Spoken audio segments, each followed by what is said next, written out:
कौशल्या की जन्मभूमि कहा जाता है और भगवान श्री राम का ननिहाल कहा जाता है। और इसी छत्तीसगढ़ में दक्षिण में एक दंडकारण्य नामक क्षेत्र भी है जिसे बस्तर के रूप में जाना जाता है। आज मैं आपका स्वागत इस बस्तर के ही एक संभागीय मुख्यालय जो है जगदलपुर, उससे 38 किलोमीटर की दूरी पर इंद्रावती नदी पर स्थित एक जलप्रपात पर हार्दिक स्वागत और अभिनंदन करता हूं, जिस जलप्रपात का नाम है चित्रकोट जलप्रपात। जी हाँ, यह चित्रकोट जलप्रपात भारत का एक ऐसा जलप्रपात है जो अमेरिका के नियाग्रा जलप्रपात को उत्तर देता हुआ जलप्रपात है। और इस जलप्रपात में यदि मैं कहूँगा मेरे कैमरामैन डॉक्टर DK श्रीवास्तव से वो आपको दिखा पाएँ तो इस जलप्रपात की जो चौड़ाई है वो करीब 1000 फीट लंबी चौड़ाई की है।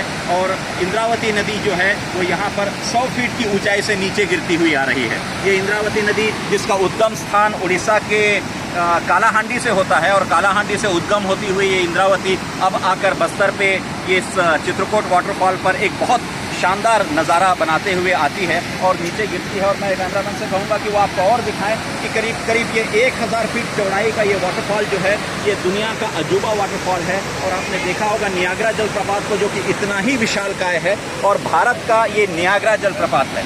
मतलब अमेरिका के नियाग्रा के जलप्रपात को उत्तर देता हुआ हमारे बस्तर पे एक जलप्रपात जिसका नाम है ये चित्रकोट जलप्रपात। ये चित्रकोट जलप्रपात आपको न केवल एक गहराई की ओर ले जाता है बल्कि ये जो इंद्रावती की नदी का जो पानी है वो नीचे गिरता हुआ आपको दिखाई दे रहा है। चूँकि बारिश का पानी है इसीलिए ये थोड़ा सा मटमैला पानी आपको दिखाई दे रहा होगा। मैं DK श्रीवास्तव जी से कहूँगा कि वो गोल घुमा के आपको और दिखाएं कि ये जो चौड़ाई में आप देख रहे हैं, इतनी बृहद चौड़ाई में, करीब 1000 फीट की चौड़ाई में ये पूरा का पूरा पत्थर है।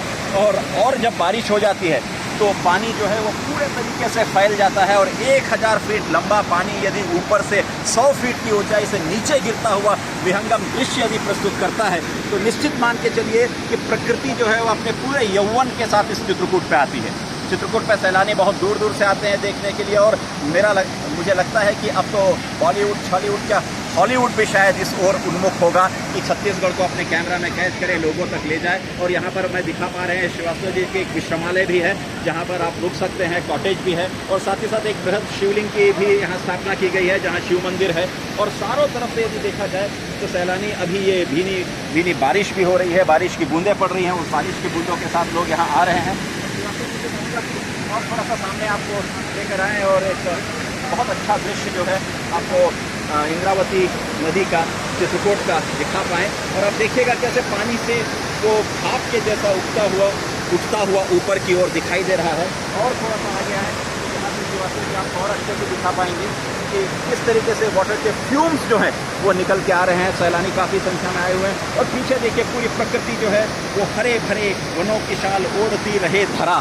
उस रूप में धरा पर यदि मैं कहूँ कि शिव की जटाओं में जो गंगा जी विद्यमान हैं, उन गंगा जी का एक वृहद रूप इंद्रावती के रूप में आपको यहाँ पर इस जलप्रपात पे दिखाई दे रहा है।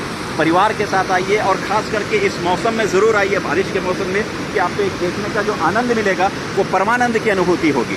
और छत्तीसगढ़, मैं हमेशा से मानता हूँ कि शायद ये 36 अलग अलग प्रकार के अलंकारों से परिपूर्ण गढ़ है और इसलिए यह छत्तीसगढ़ है। मेरा परम सौभाग्य है कि मैं इस छत्तीसगढ़ में निवासरत हूँ और आप सभी को अपने माध्यम से छत्तीसगढ़ का एक वृहद रूप आप सबके सामने लाने की कोशिश करते रहता हूं। और हमेशा जब कार्यालयीन कार्यों से निकल कर आता हूं तो थोड़ा समय अपने लिए, अपने छत्तीसगढ़ के लिए और अपने छत्तीसगढ़ को लोगों तक पहुंचाने का एक जो सुखद कार्य करता हूं, उसकी अनुभूति ये होती है कि लोग इसको देख कर आते हैं। तो आप भी मेरा वीडियो सब्सक्राइब करिएगा और इस चित्रकोट जलप्रपात पर आइए ताकि आप अपने परिवार के साथ इस पर आएँ तो